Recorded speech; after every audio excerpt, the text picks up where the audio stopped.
And we are live. Welcome, Douglas V. Gibbs, Mr. Constitution Hour. And it's great to be here. I've been hosting the Mr. Constitution Hour for a number of years. I want to say 4 years on KPRZ and KCBQ. And over time, we have now migrated this from AM and FM radio, San Diego station, Salem Media, and all that, right here to Rumble, YouTube, BitChute, and of course, DouglasVGibbs.com. So we worked on the website quite a bit. So if you go to DouglasVGibbs.com and you hit the radio link in the link bar, that will give you the promos, previews of upcoming shows as I put them in the system as the show approaches. Once the program is a video, once it has been played, then I'll put it on the video page. You hit video link in the chat because all my shows are going to be video. I used to do podcasting, audio, radio only, no video, but maybe we'll turn some of these shows into an audio podcast type thing. I on podcasting, I was ranked in the top 10, a top constitutional podcast by a couple of sites. And so, I want to get back into the podcasting, iHeartRadio, all that jazz. And we are going to do that. Constitution Radio on KMET is doing that right now. But otherwise, everything is going to be video. So if you're not reading my articles at Political Pistachio, which is under DouglasVGibbs.com under the blog tab, then it'll be these video pages. So that all said, and it's good to be here. I've got a lot to talk about as always. And so understand this program, Constitution Radio, everything I do is while it's political, the foundation is political, it's through the lens of the Constitution and my faith as a Christian. So you will often, when you watch my shows or read what I write, often it will be political, but there will be a blending of constitutionalism and sometimes even Christianity into what I'm talking about. You'll hear these bits and pieces. That doesn't mean I'm going to preach at you. That doesn't mean that everything is strictly constitutional or that it's only politics. It's kind of a blending of the three. That's kind of the way I've always operated, and folks tend to appreciate it. And I got to thinking this morning, matter of fact, that this topic I'm going to talk about now, I kind of got to thinking about it this morning. When President Trump came in office, first time and the second time, one of the things that I saw about him was that he began tackling what I was recognizing as redistribution schemes, be it here in America or globally. And understand the founding fathers, let's get into the constitutionalism here. The founding fathers, they were remarkably prescient in their warnings about what Samuel Adams called the schemes of leveling, redistribution of wealth, or what we call today socialism, progressivism, wealth redistribution. They recognize these utopian experiments as fundamentally incompatible with human nature and liberty. Thomas Jefferson understood that when government attempts to engineer equal outcomes rather than protect equal rights, and when we say equal rights, what we mean is an equal distribution of our rights, not the equal rights that we see into what people claim to be equal rights today, but the fact that we are all equally endowed with our natural rights. Equality, a Jeffersonian equality. And when you abandon that, when you try to engineer equal outcomes rather than that foundational, we're all created equal kind of position, it inevitably destroys both freedom and prosperity in the process. And the collectivist impulse didn't originate with Karl Marx. He's the one, the father of communism. Well, he may be the father of the modern idea of communism as we view it. But all he did was repackage ancient errors in revolutionary language. The fundamental premise has remained consistent throughout history. That individual rights should be subordinated to collective interests, that the state should possess the authority to redistribute wealth, according to some abstract conception of fairness. And what was once openly called proletarian revolution has now cleverly been repackaged as social justice, equity, progressive taxation. But the underlying premise remains unchanged. One of the most revealing truths about communist systems, collectivist systems, is that they are fundamentally parasitic in nature. They have this parasitic nature. They cannot generate wealth internally because they eliminate the very incentives necessary for production and innovation. This is why China's economic relationship with the United States is as it is. They don't primarily produce for their own people, but export like crazy because their wealth depends entirely on our ability to purchase their products. Soviet Union didn't eliminate poverty by eliminating poor people. They eliminated poverty by making everyone equally poor. But then that made them parasitic on what wasn't poor, someone like the United States. They eliminated poverty by making everyone equally poor, sort of, except for the ruling class, of course. And Venezuela followed the same pattern. The only reason why China has lasted as long as they have is because they injected a limited form of capitalism into their system. But in the end, still remains an authoritarian communistic system that simply allows a few the chance to do a little more than everyone else.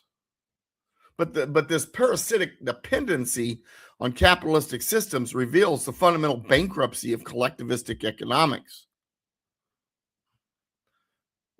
Today's wealth redistribution operates multiple sophisticated mechanisms. You have progressive taxation.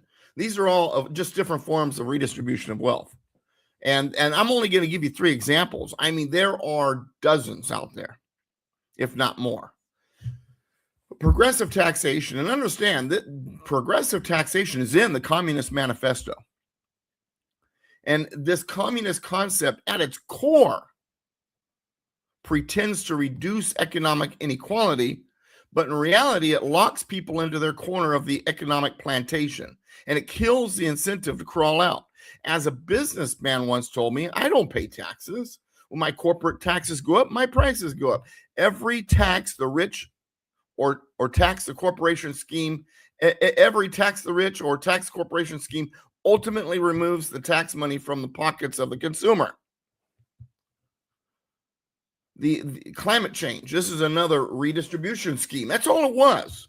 And I say was because now the Democrats are kind of abandoning their climate change stuff. It's unpopular. And the United Nations just recently has proclaimed that, our models are false and we messed this up. And climate change really isn't going, because none of the predictions came true. So they got to move away from it. It'll come back. Don't worry. Remember back in the 70s, we were convinced that we were heading for an ice age. Then it was global warming.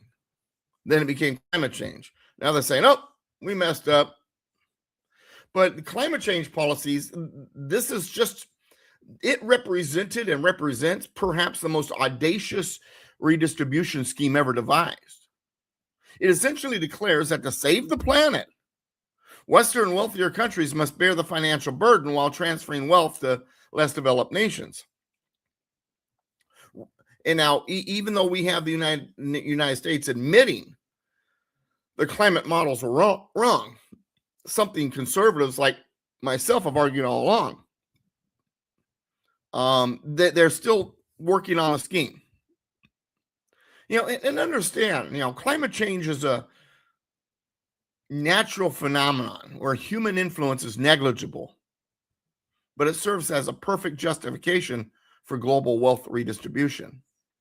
And then the tariff imbalances. A lot of people didn't understand what Trump was doing with the tariffs. And we have been trained that tariffs are bad, and because in our history, we had these protective tariffs that would have a bad influence on inflation. But tariffs and tariff imbalances reciprocity, all of this. This is important.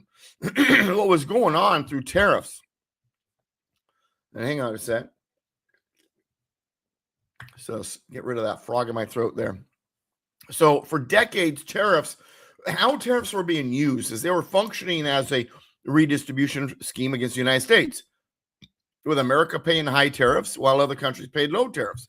This wasn't free trade, but managed trade designed to transfer American wealth abroad. That's all it was. It was a giant redistribution of wealth system. So Trump's tariffs was not imposing something, it was correcting. And when I look at President Trump's presidency, and some of you heard me say this, I have compared him to Thomas Jefferson quite a bit. His approach, President Trump's approach, on the surface seems to be revolutionary. He seems to recognize things that nobody else recognizes. These seemingly separate policies they're all interconnected components of a globalist redistribution project, and he recognized it. As I like to say, he's playing chess while everybody else is playing checkers, and for God's sake, he's even playing three-dimensional chess. And his policies, in my opinion, represent a return to Jeffersonian principles in multiple dimensions. I mean, economic freedom for Trump's signature tax cuts, and Jobs Act, moved away from progressive taxation by lowering corporate rates from 35% to 21%, reducing individual income tax brackets. This wasn't about enriching the wealthy, but about recognizing that reducing taxes on corporations and higher income brackets ultimately benefits lower classes when those monies are reinvested into businesses spent on services and products produced by quote unquote lower classes, and it puts more capital into the system, more production, more movement of products, more services. A great example is the yacht industry, right? If you don't have the rich, then that industry dies, so on and so forth. Then there's this trade realignment. Trump's tariffs weren't protectionist in the traditional sense, but corrective measures against a system designed to transfer American wealth abroad. He was busting up the redistribution scheme and leveling the trade playing field, forcing recognition that China's economic miracle depended on unfair advantages extracted from open societies. Then there's the thing about national sovereignty. And, this is, and once again, another communist scheme. Now, if you've ever heard John Lennon's song, Imagine, listen to it carefully. It is the proclamation of the communist dream. No religion, no borders, and they figure that's what's causing all the wars. It kind of reminds me of this was a long time ago, and sometimes the show was kind of was on the right track. And why am I suddenly blanking the name of the show? South Park. So remember South Park, right? And the little heads, and they kind of, when they talk, it's a cartoon. And I remember there was this one episode, and there's this. If I remember the episode properly, there's like this teacher, Mr. Hand, or something like that, or he's maybe based on Mr. Hand from Ridgemont High. I don't know, but he's got this talking puppet, right? And the guy is an atheist, and so on and so forth. So he decides, and I don't. Once again, I don't remember all the details. I remember the basic idea here is somehow through time travel, he is able to make sure that religion is done away with. Because religion is the problem. All the wars and disagreements are based on religion. And that way everything can just be atheism. And then in the future, then it shows that atheism then breaks into three parts that go to war with each other. Which type of atheism do you believe in? And it was actually a good example of kind of how we operate. We're always going to find our disagreement. Religion is not the cause. Human nature is. Human nature. We tend to, it's like when I talk about political parties. People say, well, I hate the political party. We need to get rid of the two-party system. I said, well, yes and no. I mean, get rid of the two-party system, it's going to come back naturally. We naturally do it. If you were to eliminate the two-party system, no political parties, it's just the person, what's going to happen is the moment an issue appears, you can have those that are against it, those who are for it. Birds of a feather flock together, they organize, they pick leaders, boom, you have your parties. We do it naturally. And we can blame this, blame that, but what it comes down to is human nature. And we also have this tendency to want to organize and make sure that those who agree with us and are in our group and so on and so forth. This is what nations, in a sense, are. They bind together based on ideas, ethnicity, geography. There's a number of things that bind them together, and national sovereignty is an important thing. But by withdrawing from the Paris Agreement and challenging other international frameworks, Trump dismantled this infrastructure of global wealth distribution. And he reaffirmed our national sovereignty, our system, our belief, our exceptionalism. When we talk about American exceptionalism, the left misrepresents that term. American exceptionalism doesn't mean that we just think we're better than everybody else. The word exceptionalism comes from exception, as in the exception to the rule. We are exceptional because we are unique. We are different. We do things in a way and turned out to create the greatest nation, the greatest system, and so on and so forth. But American exceptionalism is not an arrogant thing. It is a statement of we don't want to be like the rest of the world. We don't want to drop our border, not have any sovereignty, just be a part of some giant infrastructure of global wealth redistribution. The new world that America formed in when they wrote the Constitution, when the Declaration of Independence was put out there, it was designed to be as unlike the old world as possible. We rejected the monarchies. We rejected the collectivism. We rejected the state church. That didn't mean we rejected religion, as some people say, oh, it was a secular nation. That's why because they hated religion. No, they loved religion. They loved the Christian foundation, but they also understood that we should not be leaning on the edge of becoming some theocratic, religious, monster, like you saw in France and Britain, where the state church and the king was, divinely, there from what's it called? The divine, I can't remember the right word off the top of my head, but you know what I mean? No, we rejected all of that. We want to be unlike the rest of the world as much as possible, unique, exceptional. Our sovereignty is based on that. Why would we want to join an infrastructure of global wealth distribution that's based on old world ideas of authoritarianism, a higher ruling class, so on and so forth? So Trump has been dismantling that, reaffirming national sovereignty against global governance structures, and then he's a target for it. And understand, and I said this a moment ago, there's a lot of parallels between Trump and Thomas Jefferson, and they extend beyond policy to their very style of governance and the relationship with the bureaucracy. Both men were hated by their opposition and endured diabolical attacks. Jefferson's struggle against the Federalist bureaucracy.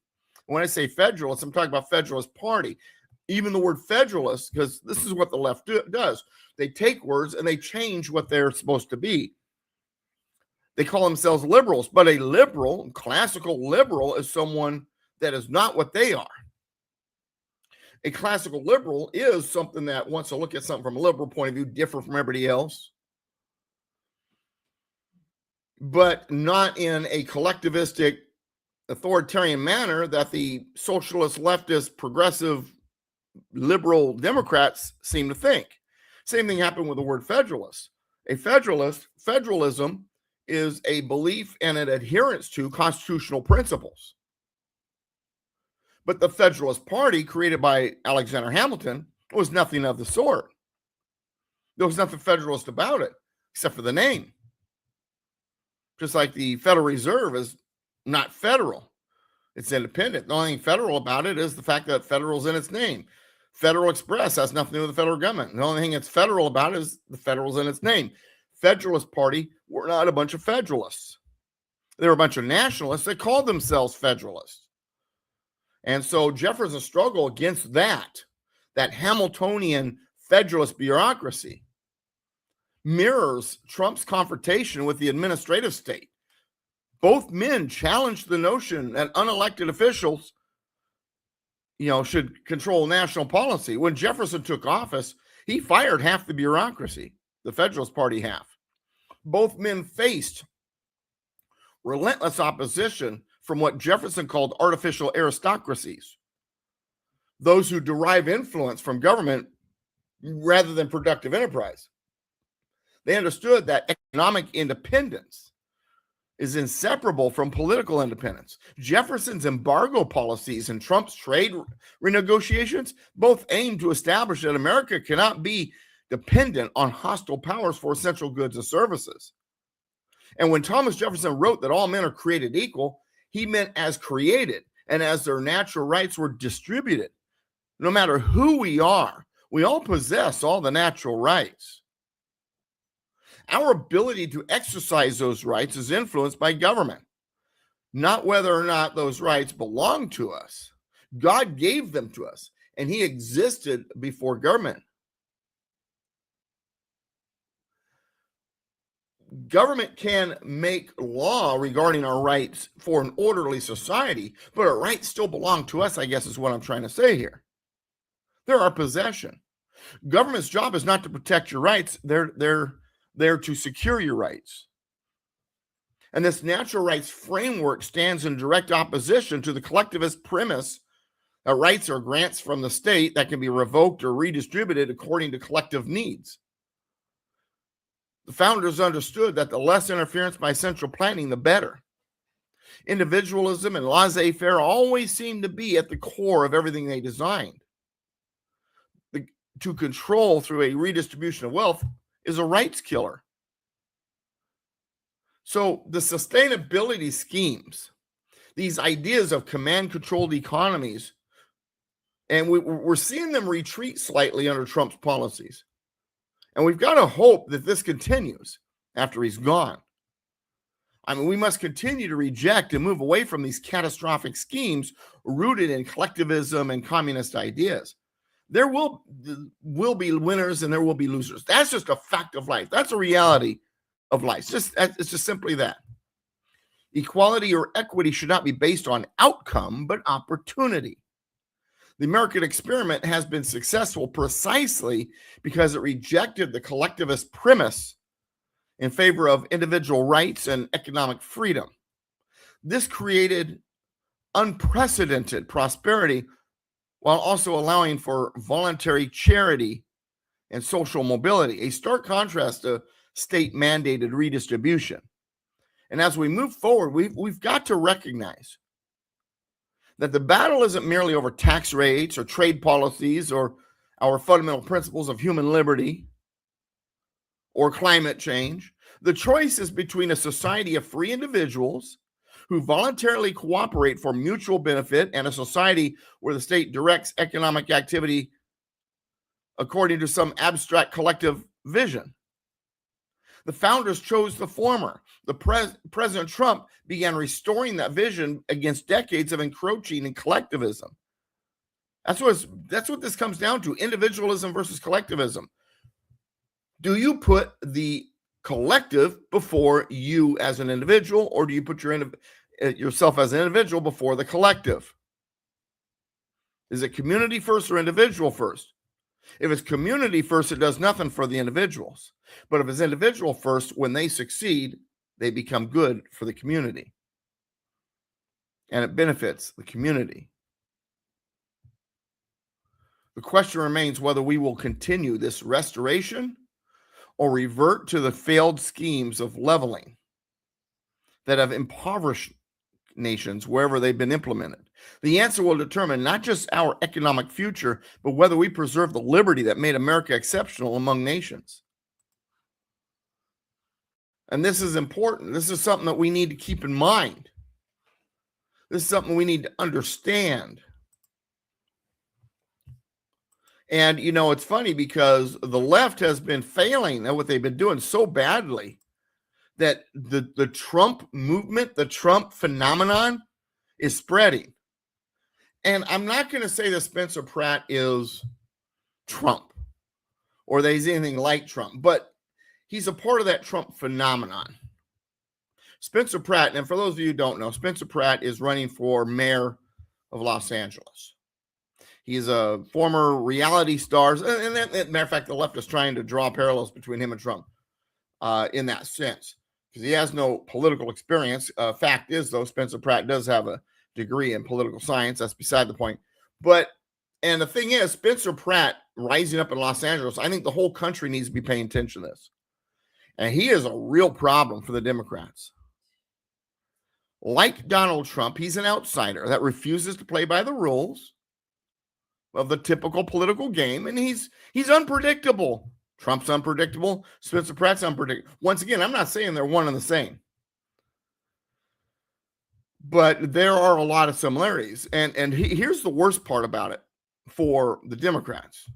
Spencer Pratt has humiliated them. He's got his videos out there that humiliates them. The AI videos, these things are great. The Super Pratt one, the Batman one, the Prince of Bel-Air type, and they're great. He's getting a lot of attention. And with that attention, he's exposing their underbelly in such a way that they are scrambling to deal with him because they've never been hit this way before. Well, they have by Trump, but not like this. This is Spencer Pratt. He's doing it. I mean, it's even unique compared to Trump. And the Democrats, they truly don't know what to do. They can't win in the arena of ideas, the Democrats. And that's why Pratt even cleaned the floor with LA Mayor Karen Bass and Nithya Raman in the last debate, to the point that they're running away from any more debates. They're not going to do any more debates. Why? They don't want to be on the stage with him. He made them look like fools. And then they attack him. And when they attack him, it backfires because he's so good at turning it against them. And because what comes out of their mouth is gibberish baloney. They have no idea how to handle a basic exchange of ideas. Their only ploy at this point is to pull on Pratt what they've been pulling on Trump. So lie, call him a fascist, hit him with lawfare. That's what's coming probably. Los Angeles Mayor Karen Bass has already launched attacks against Pratt. But in her frustration, she's realizing that the popularity of Pratt is simply a case of Spencer just tapping into the electorate's anger of the policies of Democratic politicians like Bass. And then what does she promise?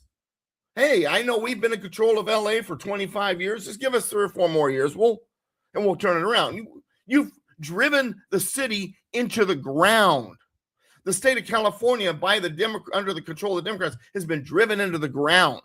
Oh, but we just need a few more years. We'll fix it with the same policies. Now, granted, Spencer Pratt currently has not yet reached the incumbent Karen Bass's numbers in the polls, but he's climbing rapidly. He has surged 12 points since March, according to the Emerson College poll. The Democratic Party's crisis in California has become so severe that with 2 Republicans threatening to win the top 2 spots in the gubernatorial race, there are talks that the Democrats are considering abandoning the jungle primary system, a law that's been in place since 2010. Democrats did it to lock Republicans out of political office. And now the GOP is threatening to lock Democrats out of the 2026 November general election with the top 2 primary.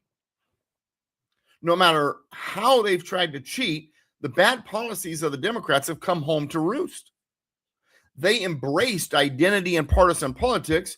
They spied on their opponents. They arrested their opponents, and Trump included, and they threw their opponents off the ballots. But voters care about results. And the Democrats have nothing in the column of successes. And the voters have noticed. And while Spencer Pratt has a political science degree, as I mentioned earlier, Bass has pointed out that he has no political experience. Well, he has no experience. That's the appeal. They use the same argument against Trump. Well, he's got no experience as a politician. Right. That's kind of the point. We're sick of politicians. Pratt is actually doing the same thing Trump did. He's talking to the voters in a language that speaks of common sense, taking a business approach to governance. Besides, at this point, many voters believe that anybody that's not Karen Bass and not a Democrat is what Los Angeles needs. At this point, Yosemite Sam could win, I think, because if he's not a Democrat. The Democrats have made a mess of the Golden State. Perhaps it's time to stop following the same path of insanity. You've heard that, right? The definition of insanity is doing the same thing over and over again and expecting a different result. And actually, how about we take that path of insanity, set it aside, and try something different for a change? That's what Spencer Pratt represents. The Palisades fire was a tipping point. He's homeless because of that fire. There was no water or proper personnel or equipment to stop a raging fire that destroyed roughly 16,000 homes. And since then, the policies have not changed. The lesson was not learned. Democrats, after controlling the area for nearly 3 decades and driving everything into the ground, are basically arguing, hey, give us a few more years, we'll get it turned around. I said that earlier. How? With the same idiotic policies? Their taxation is sky high. The money is not going where it's needed. Meanwhile, homelessness has worsened.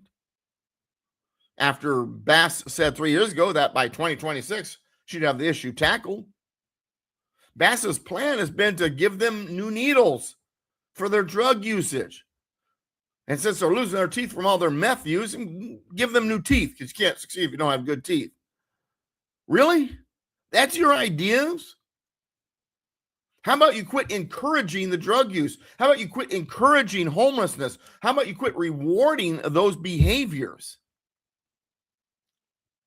The choices are basically a failure named Karen Bass, a Democratic socialist named Nithya Raman, or Spencer Pratt, who is a newcomer to politics and offers voters a genuine alternative. Win or lose, Pratt is offering new ideas, a new message, and new tools of campaigning. Incredible videos, a message that says either choose him and clean up the city, or choose one of his opponents and continue to watch the city burn, with a continued tumble toward bankruptcy, less reliable services, and more mass poverty. And even if he doesn't win, even if Pratt doesn't pull it off, he is providing a model for future candidates. His message is simple. Los Angeles is worth saving. His opponents have been letting LA burn and fail for decades.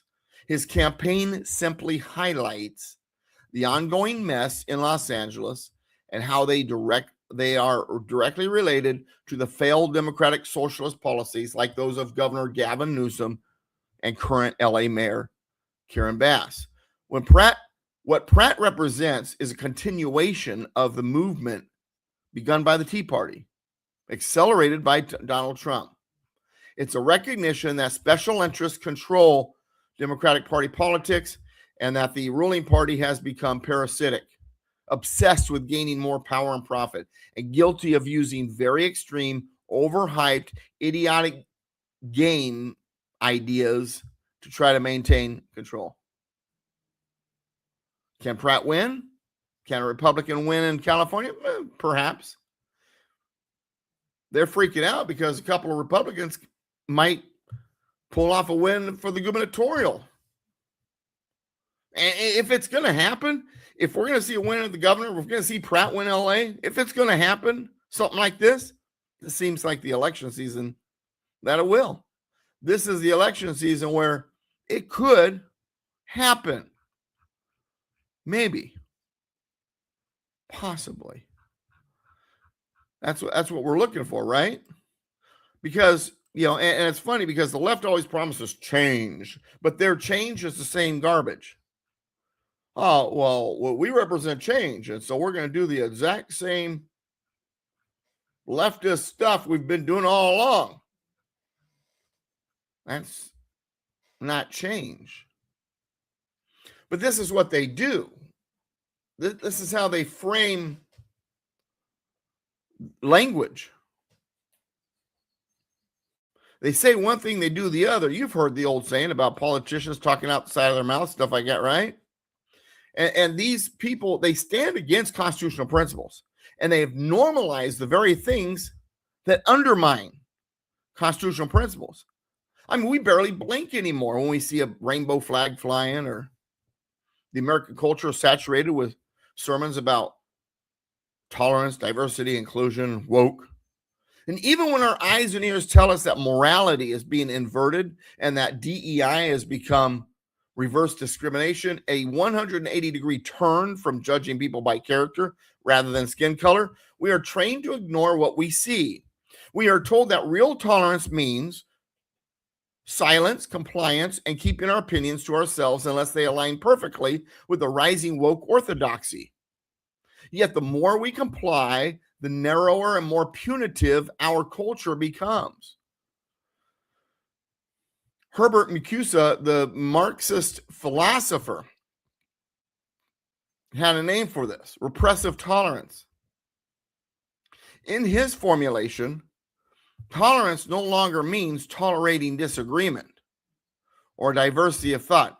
It means tolerating only the correct ideas while excluding the wrong ones, all while still using the moral language of openness, censorship, exclusion, and punishment.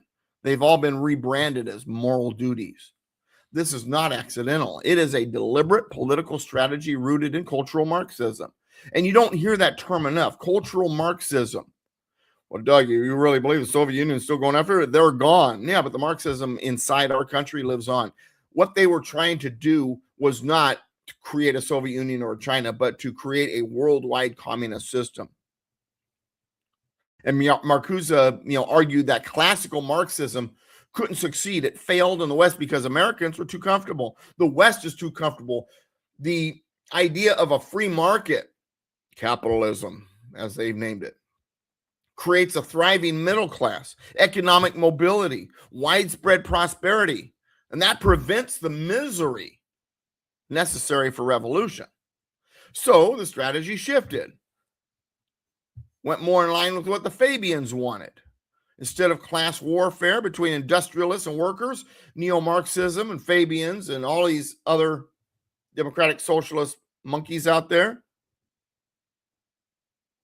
neo-Marxism was manufacturing new divisions based on race and sex and identity. It is divide and conquer with a Marxist twist.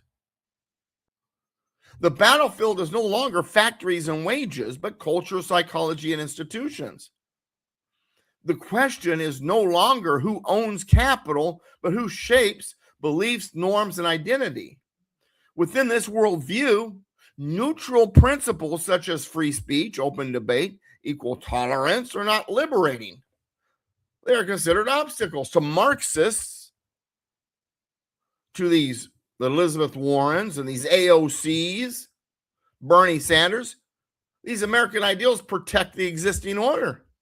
Voting, protest, debate change, nothing. Let me rephrase that because I said that kind of out of a weird cadence there. Voting, protest, and debate change nothing from their point of view because the system's rigged, right? And that's kind of the joy of Trump. He says, yeah, it's rigged, and I'm going to fix it. And they say, well, we don't want to change it. Okay, then don't complain when I used your rigged system.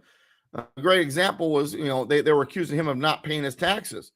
And Chappelle had a great response. He says, the guy was great. He gets up there and says, well, of course I don't pay taxes because the system's rigged. I know it's rigged because I use it. But you won't change it because you rigged it for your friends. Neutrality then becomes fraud. Tolerance then is redirected. Ideas that support the oppressive capitalist system must be suppressed. Anybody who dares to support the capitalist system must be attacked, must be shut down, must be silenced, while ideas aimed at dismantling it must be amplified. That's how they operate. And under this logic, tolerance becomes a weapon. Anything, even slightly right of Marxism, is treated as hateful and dangerous. Careers are destroyed, families divided, relationships fractured over mere disagreement. It's hate speech. It's unacceptable. It's funny because when I see leftists decide to hang out with conservatives, they're shocked on how much they're accepted, even if there's a disagreement. But if you go into the leftist circles and you say one thing, silenced, kicked out, their tolerance is to not tolerate you. Debate is quashed so that energy policies to raise the cost of living can be imposed as moral imperatives. Socialist proposals like universal basic income are treated as settled truths rather than arguments to be examined. To disagree is to be unfair.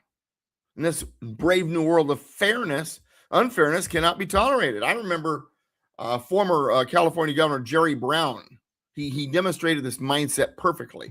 He was asked about the economic, this is right before they raised the minimum wage for like fast food places to like $16 an hour, I think it was at the time. And he was asked about the economic harm that would be caused by large minimum wage increases. He admitted the policy wasn't economically sound, but he insisted that it was the fair thing to do. The consequences were irrelevant. Optics were everything. Got to be fair. Even if it destroys anything, we got to be fair. And Marcuse just justified this through emergency politics. Liberal freedoms, he argued, are luxuries for stable times. We are never in stable times. There's always an emergency. We're always at the height of emergency. The climate, the world is ending. We better save it before Florida's underwater before 2026. Never happened. Oh, there's so much inequality. Oppression, democracy is a danger to democracy. The crisis is constant. And what happens is when you have these emergencies, when you have crisis, what they do is they use it to suspend norms. In emergencies, we censor dangerous ideas. We silence dissent, enforce compliance. We saw it in full display during the COVID scamdemic. That is repressive tolerance. Tolerance that means exclusion. Diversity that means uniformity. And freedom that survives only for those who agree. First Amendment was written precisely to protect political and religious speech. The very speech now targeted by leftist activists. The founders understood that liberty requires disagreement. Without debate, one side rules, dictates, and controls. I don't care which side. You don't want that. I love debate. Bring it on. Let's have our political discourse. Let's have our civil discourse. Let's get into it. Let's shout a little bit. And then afterwards, go have a beer and whatever. This whole dynamic, this entire dynamic echoes George Orwell's 1984 An Animal Farm, where language is inverted, history rewritten, to serve the ruling ideology. The 1619 Project is a perfect example. If America was founded on religious freedom, then we have achieved something extraordinary. But if America was founded on slavery, as the 1619 narrative claims, well, then the entire system is irredeemably corrupt, must be discarded. A communist revolution cannot occur while the American constitutional system remains intact. Therefore, it must be discredited, dismantled, psychologically rejected. Nobody throws away something that works. So the system must be portrayed as being fundamentally broken. Never mind that America became the most prosperous and free country in history under this system. If Marxists can convince people that the foundation is flawed, well, then the entire structure could be torn down. Cloward Piven, right? This slow motion revolution is not new. The Fabians taught that in the West, violent revolution would fail because capitalism had succeeded. People were comfortable. So the revolution had to be gradual, psychological, cultural. If you can convince people to distrust their own eyes and ears, half the battle is won. Even our political labels reveal the strategy. Anything that challenges Marxist ideology is branded far right, extremist, authoritarian. And in the American political spectrum, the far left is total government control and the far right is anarchy. Unlike the French system where those who sat on the right, disagreed with the king and no change, and those on the left were secular and wanted change. America never had the state church, the monarchy, and all that. So the political spectrum developed differently here. Far left, total government. Far right, anarchy. The Constitution sits squarely in the center. And by that measure, even the most conservative MAGA Republicans, including Trump, still support more federal power than the Constitution allows. In truth, nearly everyone is left of the Constitution. But that reality is unacceptable to the revolutionaries, so they manufacture their own. If we are not willing to operate in the manner that they accuse us of being, then they'll manufacture it. Their opponents, the left's opponents, people like you and me, are being painted as far right, white supremacists, fascists. Not because evidence supports it, but because the narrative requires it. The January 6th narrative, the Southern Poverty Law Center's classifications, and the Charlottesville deception all serve the same purpose: to convince Americans that Republicans, conservatives, constitutionalists are racist because the left says so. Many voters who disagree with every progressive policy still vote for Democrats because they cannot bring themselves to vote for a supposedly racist Republican. And I have long argued that the Constitution contains no asterisk, readings suspended in case of emergency. Yet emergency politics are exactly what the left depends on. COVID made this clear. Sweeping suspensions of liberty, sweeping suspensions of worship, movement, and common sense law were justified in the name of crisis. And this is the silent revolution unfolding in America. It's not with guns or barricades, but with redefined words, manufactured crises, and the steady erosion of the freedoms that once made this wonderful union of states exceptional. The question now is whether we will recognize it in time to preserve what remains of our liberty.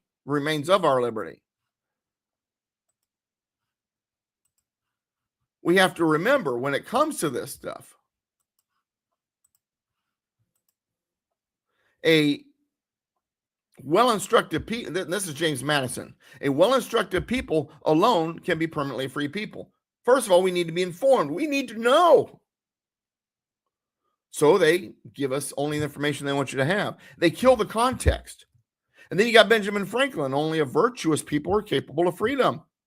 As nations become corrupt and vicious, they have more need of masters. And I'll get into that in a minute. Our Constitution, according to John Adams, was only made for a moral and religious people.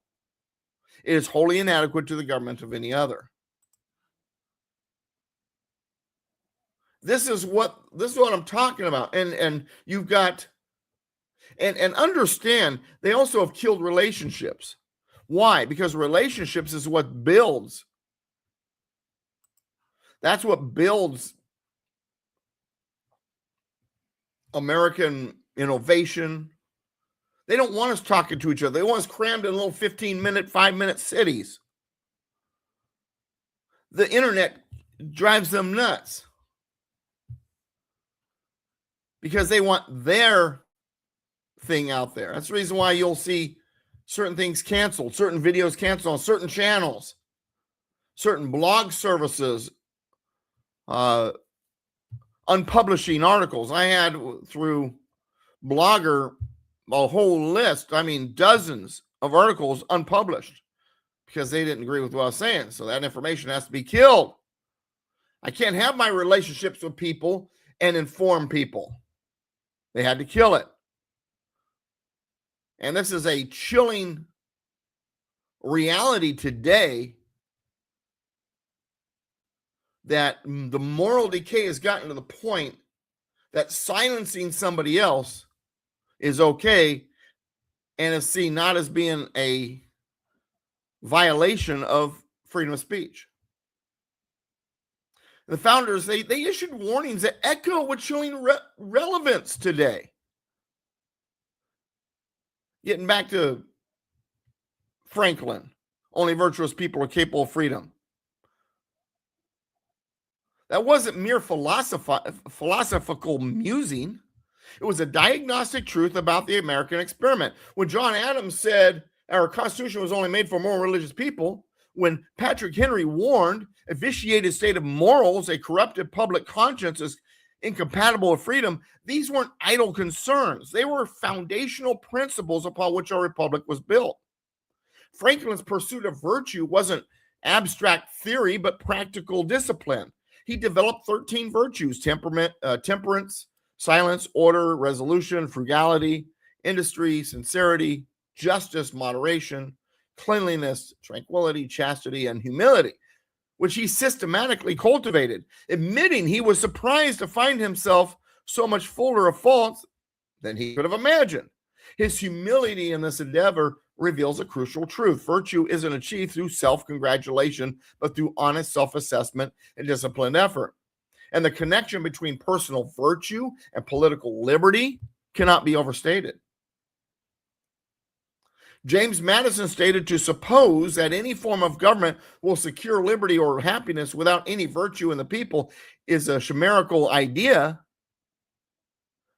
The founders understood that self-government requires self-governed individuals. John Adams expressed this succinctly. Public virtue cannot exist in a nation without private virtue, and public virtue is the only foundation of republics. But today, we witness the consequences of abandoning this wisdom. Our political divisions reflect a deeper moral fragmentation. When we lose the capacity for honest self-assessment, when we can't look at ourselves, when we cannot self-analyze, when we abandon responsibility for our actions and the capacity for honest self-assessment, when we reject the biblical understanding that motives matter as much as actions, then we create the vacuum that tyranny fills. As Franklin warned, as nations become more corrupt and vicious, they have more need of masters. The biblical principle that sin is often defined by motive rather than action alone offers a path forward. It's like, I'll give you an example. Eating is not sinful, but gluttony is. Speaking truth is virtuous, but speaking truth to destroy is sinful.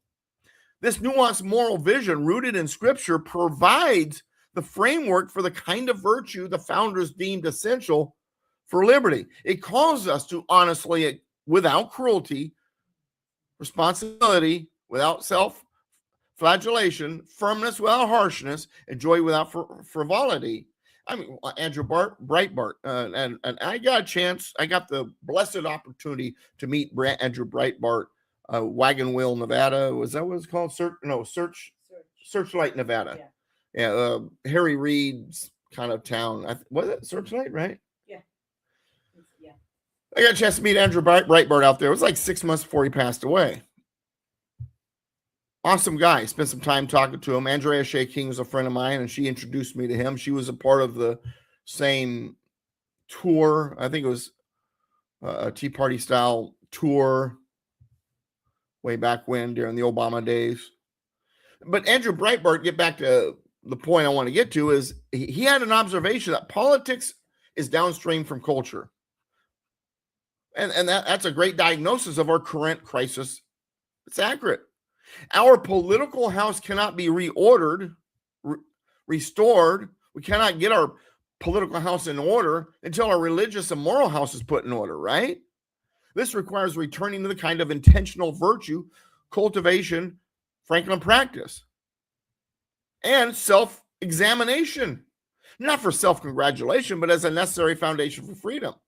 The path forward demands both personal and national renewal, a great awakening, not just in our ability to reconnect with God, but our ability to reconnect with what's right.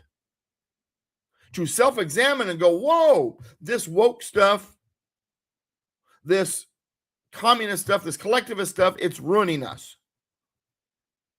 We need to recover the understanding that freedom requires virtue and liberty demands responsibility, and that constitutional government depends on moral citizens. And as we face increasing challenges, as the opposition gets more dangerous, as our constitutional order is threatened, as we sit there in the raft going down the Niagara River and the falls are in the distance, and we know it's our destruction, and we're rowing in the opposite direction, and we don't have enough people, and we see the sign that says the point of no return, we would do well to remember Franklin's warning that Adam's conviction that without virtue, there can be no liberty. And without a moral and religious people, there can be no constitution. Alexis de Tocqueville observed this in the 1830s. Hey, religion, their faith, that's a part of the political system. This is what drives America. America is great because America is good. The question before us is whether we will heed these warnings from our founders and the biblical wisdom that accompanies that, or will we continue down the path of moral fragmentation that inevitably leads to political fragmentation and the death of civilizations? Simply put, the future of America, the future of American freedom, the future of American greatness hangs in the balance. And it begins with the culture. President Trump's doing a great job. I applaud his actions against a global and domestic redistribution of wealth schemes. I'm glad he believes in the reciprocity and leveling the playing field with trade and all that. He is making a dent in what ails this country. But it begins with us. He's doing a wonderful job, but we've got to get our culture under control. As Christians, as constitutionalists, as conservatives, as people with half a brain, we need to be in the public square, and we aren't. Well, I don't like to get into politics and those conversations. Oh, I don't vote because I don't think my vote matters anyway. Oh, religion should remain in the church. I don't want to be out. Baloney. That's what freedom of speech and freedom of the press is all about. Being in the public square, being involved, running for office, being involved in our church, being involved in our neighborhood, being involved in our community, being involved in our city, county, and state politics, and ultimately federal politics. That's the point. But good people don't want to run for office because running for office is seeking power, and the people who seek power are not good people. So if we don't run, if we are not in the mix, who's going to control it all? The people who are seeking power, who are not good people. We all have our role. Some of us, it is to do as I'm doing. Some of us, it's to run for office. Some of us to be help out candidates, licking their envelopes and stuffing the envelopes, making phone calls, whatever. And some of it is becoming a senator or a representative or going to council meetings. And thank you, omnidirectional in the chat. And hey, that looks like either a Star Trek logo. That's what it looks like. Maybe Space Force. Greetings to you too. Thank you for being here. To wrap this up, we got to be involved. We got to be doing stuff. Call to action, my friends. Some people are more effective doing radio, videos, writing. That's kind of my thing. I've run for office a couple times. Well, I don't want to run for office, Doug. Well, if not you, then who? Well, that candidate's got plenty of help, plenty of volunteers. They can always use more. Oh, my $10 or $100 won't help make or break their campaign. It could. It's all important. It's what we need to be doing. It's a part of why America has been exceptional for all these years. It is a part of why America has become great, because we're involved and we have the freedom to decide to be. United we stand, combined we kick butt, my friends. God bless you. God bless America. I am Douglas V. Gibbs. Visit douglasvgibbs.com right there on the screen, douglasvgibbs.com. Hit the blog tab if you want to see what I write. Hit the video tab if you want to see past episodes of things I do on video, not just this show. There's other things. And yesterday I spent hours with my web guy working on the site. We still got a few more things to do, but it's getting better. You want to join my email list? Main page, scroll down. Join the email list. You want to donate? Main page, scroll down, donate. You want to become a $9 a month member, which helps fund what I do. I just let go of this program on AM, FM radio because I couldn't afford it anymore because we lost our advertising. The reality is it takes funding to do a lot of what I do. Become a $9 a month patron. I mean, a lot of you guys, you have that coffee with too much caffeine that has all the swirly stuff in it at some place with some mermaid on the cup. That place. You can afford that. You can afford $9 a month for douglasvgibbs.com, right? Just hit the join link in the link bar there at douglasvgibbs.com, $9 a month. It helps fund because we still have thousands of dollars of expenses, even though we're getting rid of the radio programs. All I ask is for just a little bit because it all adds up. Give a little to me, give a little to your favorite candidate, run for office, do these things. It's all a part of the fight. We'll see you next time. Thanks for spending the time with me. God bless. Bye-bye now.